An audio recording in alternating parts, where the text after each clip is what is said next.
Hi everyone, welcome back to my channel. I'm super excited to do a builder gel fill today for you guys.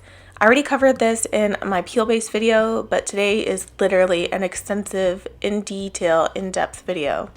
So I actually already popped off my dip powder, so it's been a couple weeks since I did a fill. My nails don't grow out extremely fast, so I don't have extreme growth, but nonetheless, I still want to fill this in. So the way that I go about cleaning everything up is I focus on my cuticle area first. So I take a ball bit, this is like a cuticle ball bit, around my cuticle areas, and I just clean everything that might possibly be lifted up. By lifted, I mean if it looks white and not clear, I'm going to try to take that off.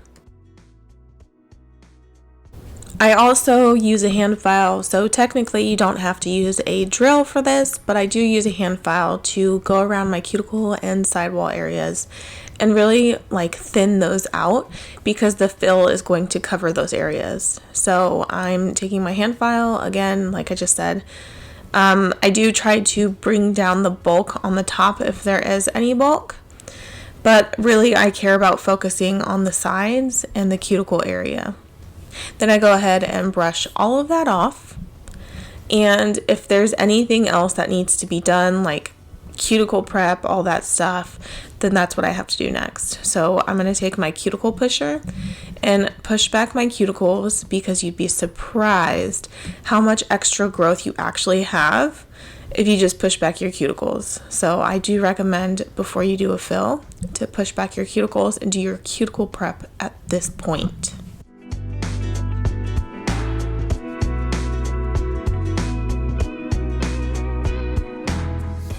So when you're done doing your cuticle prep and all that, then dust everything off. It's very important to get all the excess debris off. And right now, if you see any imperfections, is when you would fix it. So now I'm actually going in detail about prep that I'm doing. So I don't use cuticle remover as often as most people would. So what I do is I cleanse my nails with rubbing alcohol and I rub everything off. The reason I don't use cuticle remover that often is because I honestly don't have that much excess cuticle on my nail beds, so there's no point in me using it. And then I take Young Nails Protein Bond. Remember, I've said this in every single one of my Builder Gel videos. I swear by this product. It is amazing. It is like liquid gold in a tiny bottle. And I know some people are like, this is such a tiny bottle for the price. It lasts a long time. I even spilled my bottle a little bit on my workstation and the bottle still lasted me 5 months. I'm actually going in for a second layer of the Young Nails Protein Bond. If you're experiencing lifting and you're using Protein Bond, I just want to make sure that you are actually using 2 layers of it, 2 applications. And I actually don't focus it on my entire nail bed. I focus it on the cuticle area and any exposed skin area. So now it's time to go in with my gel base. I always apply a gel base prior to applying my builder gel. I also briefly want to talk about this brand new lamp that I just got in the mail. Thank you, SunUV, for sending this over for me to review. They asked me if I wanted to review a nail lamp, and of course I'm always looking for cheaper options but better options of lamps and really any nail product to show you guys and recommend. So I picked this one because I really liked the pink top right here because I've seen that it's used as like a hand rest, so if you're doing someone else's nails they can actually rest it on top of the pink part, or you could rest your own on it. So I'm going to definitely test out the pink top as my own hand rest. I do think that this inner portion is quite small compared to my others, but I do like that the bottom is removable, so if I want to do my toes, I totally can. So it's not a digital lamp where you can see a timer or anything. You just click the buttons here on the back. It has 4 different settings and the port for you to put in the cord. So I'm already using it as a hand rest. So to start, I'm just applying my gel base to every single one of my nails, focusing primarily on the cuticle area because that is where my protein bond is, and that's where I'm going to be basically putting my builder gel. Now I'm sticking my hand in this lamp. I had to zoom out for you guys to see. So I just stuck it in there, and I'm only flash curing it. And then I'll do a full cure once all my nails have gel base on them.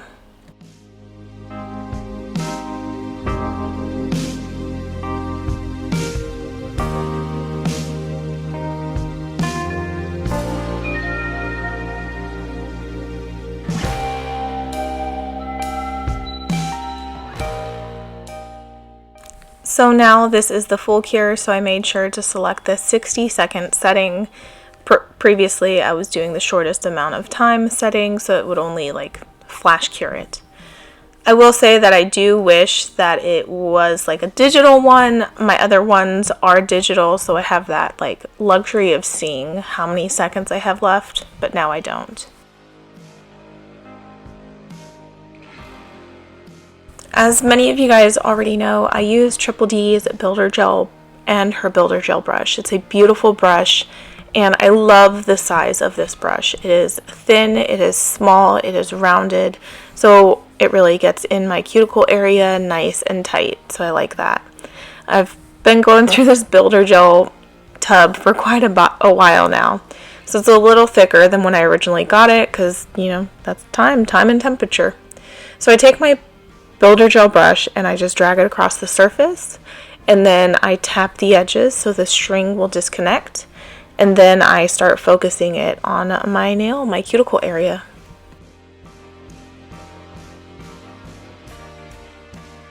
If you need a full video on how to apply Builder Gel completely to like brand new natural nails, I'll link the video here. I think I do have a lot of great tips and tricks in there on how to use your Builder Gel and all that stuff. But I'm doing a thicker application towards the cuticle and a thinner one on the rest of my nail, because remember I filed down some extra bulk so that I could compensate for it when I was doing this fill. I just want my whole entire nail to be shiny. So I'm done applying the Builder Gel to my thumb, so I definitely want to flash cure this, but before I do that, I'm flipping my finger upside down and letting it self-level so it builds its own little apex, because I did put Builder Gel over the entire nail, focusing on the cuticle area only.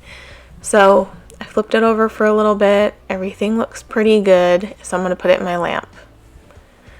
I actually like this lamp so far. Again, the only gripe that I do have is that it's not digital, so I can't see the timer, but that was my fault in choosing this lamp.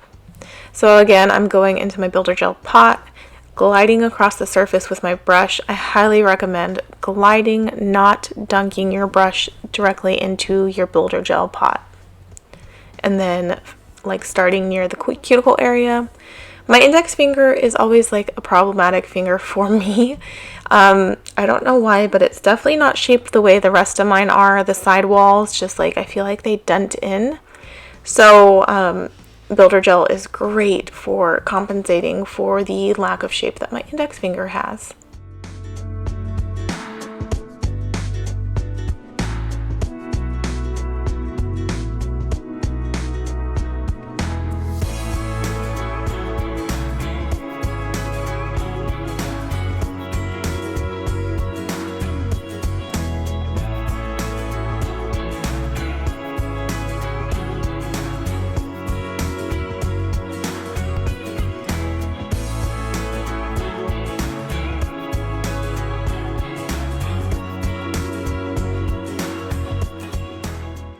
So I'm going to leave you guys to it for a little bit while I repeat this process on the rest of my nails.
Alright, we're almost done, guys. So Builder Gel is not tack free, unfortunately.